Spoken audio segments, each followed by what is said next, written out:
I walked into the courtroom with a calmness that didn't belong to a man who was supposedly about to lose half his property and $2.5 million.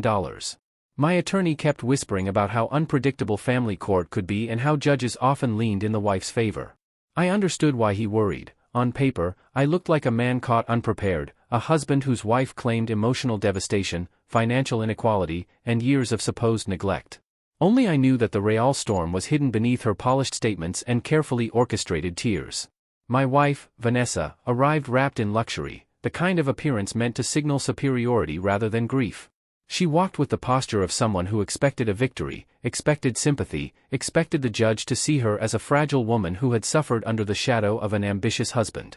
She avoided my eyes, not because she feared me, but because she believed she no longer needed to acknowledge me.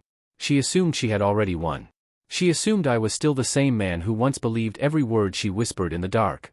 Her attorney, a sharp-tongued specialist known for extracting maximum settlements, laid out her demands with a routine confidence.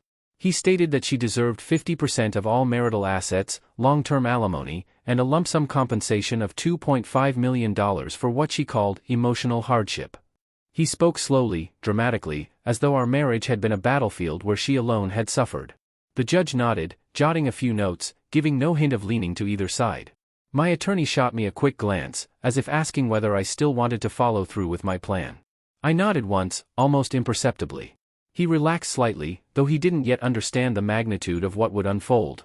Vanessa maintained her performance flawlessly. She sat with her chin lifted, eyes occasionally glistening, fingers delicately wiping imaginary tears. She crafted an image of a wounded, fragile wife. She insisted that she had supported me during my early career, that I had grown distant, that I had become absorbed in work and left her feeling invisible. She claimed I withheld affection, withheld attention, withheld support. She painted herself as abandoned. I sat in silence, allowing her to build the narrative piece by piece. She believed that if she constructed a story grand enough, the judge would sign her victory into existence. She had no idea that every sentence she uttered only added contrast to the truth I carried. When it was my turn to speak, I stood without theatrics. I didn't raise my voice. I didn't claim victimhood. I simply outlined the facts of our marriage, the years of stability, the resources I provided, the opportunities she enjoyed, the freedom she had. I painted no dramatic scenes, no emotional tragedies. My voice remained steady. Vanessa's expression shifted subtly. She wasn't prepared for calmness. She expected resistance, perhaps desperation. But I did not give her that satisfaction. Her attorney attempted to corner me with pointed questions, each implying I had mistreated her, each designed to provoke. I answered without hesitation, as though the entire hearing was nothing more than a procedural formality. I waited until the attorney announced that he had no further questions, waited until the courtroom fell into that particular silence where everyone subtly prepares for judgment. And then, very politely, I asked the judge whether I could present one final piece of evidence. Vanessa's composure cracked just slightly, a twitch in the jaw, a sharp breath, a quick glance at her attorney. She thought I would bring financial documents, perhaps proof of my property's premarital ownership. She expected a last-minute attempt to reduce the amount she was demanding. She didn't expect the truth. The judge permitted me to proceed. My attorney reached into the folder we had avoided opening all morning. He handed the judge a sealed envelope, then handed a copy to Vanessa's attorney. I didn't look at Vanessa, though I could feel the tension radiating from her through the air. Inside that envelope was a carefully compiled timeline of her infidelity, the dates, the locations, the expenses she had charged to our joint account during her meetings with the man she believed I would never discover. There were photographs taken by a licensed investigator I had hired 6 months earlier. There were screenshots of messages she thought she had deleted. There were hotel receipts identical to the ones she had claimed were for spa days with friends. There was a statement from the man's own wife, who had come forward after uncovering the betrayal herself. The judge took his time reviewing every page. Vanessa's attorney flipped through the packet quickly at first, then slower, then almost fearfully, as though each sheet carried a heavier blow than the last. Vanessa's confidence evaporated. Her face drained of color, her posture collapsed, her hand trembled as she reached for the papers, only to stop midway, unable to touch them. She understood instantly. I saw it in her eyes, the moment realization tore through her arrogance. She had walked into that courtroom expecting to dismantle me. She had no idea I already knew the truth she tried so desperately to hide. The judge finally looked up. His expression had changed, and not in her favor. He set the packet aside, leaned back in his chair, and asked her attorney whether they wished to revise their claims. Her attorney cleared his throat, stumbled through an excuse, and hesitated. He asked for a brief recess. Vanessa's eyes met mine for the first time since she arrived. Shock. Fear. Betrayal, not for our marriage, but for her plan collapsing in real time. She now understood that the man she underestimated had entered this courtroom with more than calmness. He had entered with the truth she prayed would never reach daylight. And that was only the beginning. The judge granted a 15-minute recess, though everyone in the room knew Vanessa needed far more than that to recover from the blow she had just taken. As soon as we stepped out into the hallway, her attorney practically dragged her aside, whispering with frantic urgency. His tone shifted from confident to cornered, from theatrical control to quiet panic. He understood what that evidence meant. Her entire case had disintegrated in a single moment. I leaned against the wall at the far end of the corridor, keeping my distance. I didn't need to hear their conversation to understand the dynamic. She had probably accused him of failing to anticipate this possibility, blamed him for not filtering her demands, claimed she had been misled into thinking the outcome was guaranteed. But no attorney could have saved her. For months she believed she was untraceable, unaware that betrayal leaves footprints even when someone tries to sweep them away. She eventually turned toward me. Her face carried the expression of someone who had spent years rehearsing false confidence and suddenly realized the stage lights had burned through the layers of pretense. Her lips parted as though she wanted to say something, maybe an apology, maybe a plea, maybe a threat, but nothing came out. Her attorney stepped between us, not out of protection but because he could not risk her saying anything incriminating. My own attorney approached me quietly and asked whether I wished to settle now that we had the upper hand. I told him we would return to the courtroom and listen to whatever modification her side presented, nothing more. I saw no need for additional theatrics. I had not come to destroy her, I had come to stop her from destroying me. The bailiff called everyone back inside. When the hearing resumed, her attorney attempted to regain composure, but the fear clinging to his voice gave him away. He announced that they wished to revise their demands.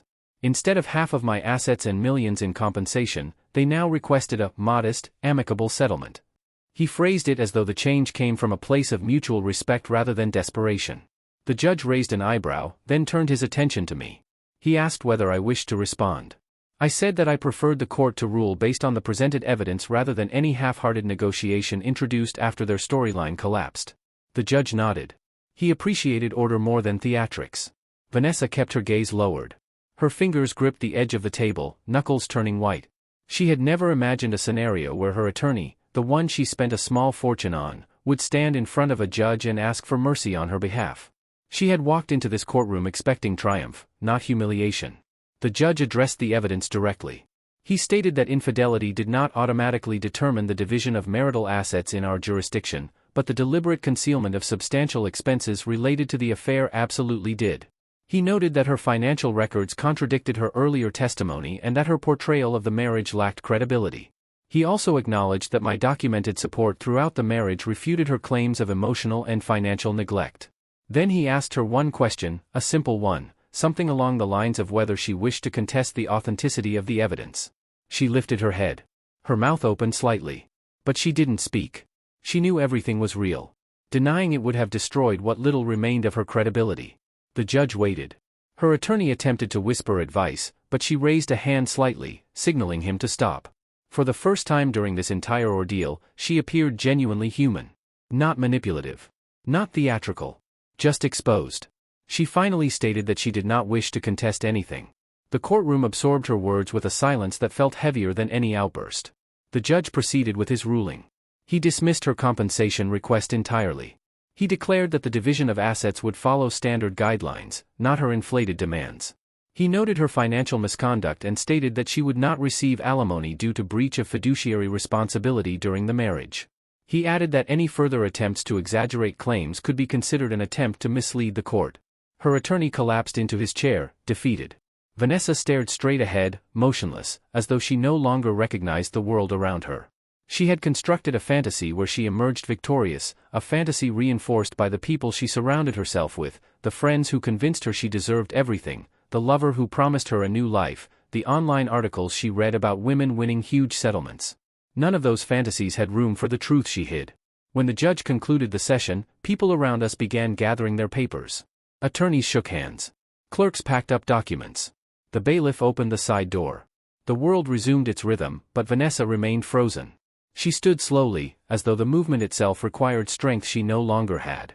Her attorney whispered something about regrouping, but she ignored him. She walked toward me with a strange mix of disbelief and resentment swirling in her eyes. She asked whether I had known the truth all along. I didn't answer, because my silence said everything she needed to hear. She asked whether I had followed her, whether I had hired someone, whether I had watched the recordings. I told her that I never wanted any of that. I didn't want to gather evidence. I didn't want to spend nights analyzing inconsistencies. I didn't want to know. But I had been forced to learn the truth because she had turned our marriage into a one-sided battle while I remained unaware. She tried to form another question, but her voice broke before she could finish. She wasn't crying. It wasn't that kind of pain. This was the shock of seeing her own reflection without the filters she relied on for years. She finally asked why I had waited until today to reveal everything. I told her that the timing had nothing to do with revenge. It had everything to do with clarity. I wanted her to walk into that courtroom exactly as she was, a woman who believed she held every advantage, so that the truth could dismantle her illusions, not my anger. She didn't respond. She simply stepped back, turned away slowly, and walked down the aisle with the same heels she once wore during evenings when she pretended everything between us was perfect. But her posture no longer carried the weight of superiority. Her empire of lies had collapsed in front of the judge, in front of her attorney, in front of me, and most painfully, in front of herself. And none of us had even reached the hardest part yet. The courthouse emptied slowly, as if even the building needed time to digest everything that had happened. Attorneys moved with hushed urgency, clerks pushed carts filled with files, and people stepped aside to avoid crossing paths with the woman whose case had just collapsed in real time. Vanessa walked ahead of me, stiff, almost mechanical. Her attorney attempted to keep up with her pace, offering suggestions about appealing, negotiating, or pursuing some form of damage control. She ignored him completely. Outside, the cold air hit all of us at once. She wrapped her arms around herself, not for warmth but for grounding. The shock had cracked through her posture in a way I had never seen before. Arrogance had always been the armor she relied on, yet now it hung off her like something borrowed from a person she no longer resembled. I headed toward my car, but before I could unlock it, I heard her calling my name, not with anger, not with entitlement, but with a voice that sounded strangely unsteady. Something inside me instinctively tightened. I didn't know whether she planned to apologize, blame me, or manipulate the moment into something sentimental. With Vanessa, every emotion had once been rehearsed. But now nothing felt rehearsed anymore. She walked toward me slowly, as if approaching a ledge she had never noticed before. She said she had questions, and she wanted answers. I told her she could ask, but I wouldn't promise comfort. She nodded, accepting that honesty was all she would get now. Her first question was simple yet revealing. She asked how long I had known. She asked it quietly, almost as if she feared the answer would unravel the last thread of dignity she held. I told her I discovered the first signs months earlier, changes in her schedule, unusual expenses, inconsistencies she dismissed carelessly. She looked away, silently acknowledging that she had underestimated me. She believed I was too trusting, too focused on work, too oblivious to notice anything outside my projects. That arrogance had been her downfall long before the hearing. Then she asked whether the evidence had been painful to gather. She asked it with guilt creeping into her voice, a tone that had never existed in our marriage. I told her that the evidence was not painful, the realization was. The moment when I understood that she had not simply made a mistake but had built an entire second life behind my back. A life funded with my resources, shielded by my trust, protected by my belief that she would never betray me like this. Vanessa swallowed hard. Her eyes shimmered, not with tears but with something close to recognition. She finally understood the extent of what she had done. She finally understood that infidelity wasn't just an act, it was a systematic erosion of trust that she executed carefully while pretending to love me. She asked why I didn't confront her earlier. Why I waited. Why I allowed her to pursue a divorce settlement with such confidence. For a moment, she seemed genuinely puzzled. I told her the truth, that part of me wanted clarity. Confrontation would have created noise, excuses, apologies, denial, shifting blame. I didn't want temporary explanations. I wanted the full truth before making decisions. I added that she had already chosen her path long before I gathered evidence, all I did was follow the trail she left behind. Something inside her broke when she heard that. She didn't cry, she didn't collapse, but a visible shift occurred, a silent realization that she had designed her own downfall with meticulous attention to detail. She leaned against the concrete barrier near the parking lot, suddenly looking smaller than I remembered. The years of entitlement, the superiority complex, the polished social facade, all gone. She said she never expected things to end like this. She thought even if the marriage ended, she would walk away with comfort, financial security, and perhaps a story to share with friends about how she deserved better. But now she faced the truth. Her attempt to profit from betrayal had turned into a humiliation she couldn't undo. She asked what would happen next. Her voice carried fear, not of losing money, but of losing the version of herself she spent years constructing. I told her that the ruling would stand unless her side attempted something reckless, which would only worsen her position. I told her she wouldn't receive the compensation she demanded, nor the lifestyle she expected. I reminded her that she still needed to answer for the financial discrepancies tied to the affair. Her breath hitched. She had not prepared for consequences beyond the courtroom. She had imagined a future where she reinvented herself as a victorious woman who escaped a marriage she painted as flawed. Instead, she now faced legal accountability, financial instability, and a lover who, according to his own wife's statement, was already retreating from their arrangement. She looked up at me with an expression that mixed regret with disbelief. She admitted she had never thought about how far the consequences would reach. She assumed she could rewrite the story as she went. She assumed the world would accept whatever narrative she presented. She believed her confidence alone could outweigh the truth. I told her that confidence built on lies always collapses under the smallest weight of evidence. Vanessa inhaled raggedly. She asked whether I hated her. I said no, not because she deserved forgiveness, but because hate required emotional energy I no longer wished to invest. What she did had already taken enough from me. I refused to let it take more. She nodded, but the gesture carried the heaviness of someone realizing that indifference hurts more than anger. She asked whether we could speak again someday, maybe try to understand each other better. I told her that there was nothing left to understand. She had made her choices. I had made mine. The future held no version of us where conversations would heal what had been destroyed. She wasn't ready to hear that, but she accepted it quietly. A long silence settled between us, stretching across the parking lot like a boundary neither of us intended to cross ever again. She finally thanked me, not for exposing her, not for the evidence, not for the divorce proceedings. She thanked me for being honest today. She said she needed honesty more than comfort. I walked to my car and unlocked the door. She remained near the barrier, motionless, her hair shifting slightly in the wind. As I opened the door, she called my name one last time. She asked whether there was anything left she should know. I told her there was only one thing left. The courtroom had not destroyed her. The truth had. Then I got into the car and closed the door gently, leaving her alone with the reflection she had avoided for far too long. And as I drove away, I knew that the worst part for her was still approaching, because her lover had not heard the news yet. I drove home with a strange mix of exhaustion and clarity settling over me. The courtroom had taken hours, but the emotional wait spanned years. The truth had finally surfaced, yet the aftermath would unfold long after the judge's ruling.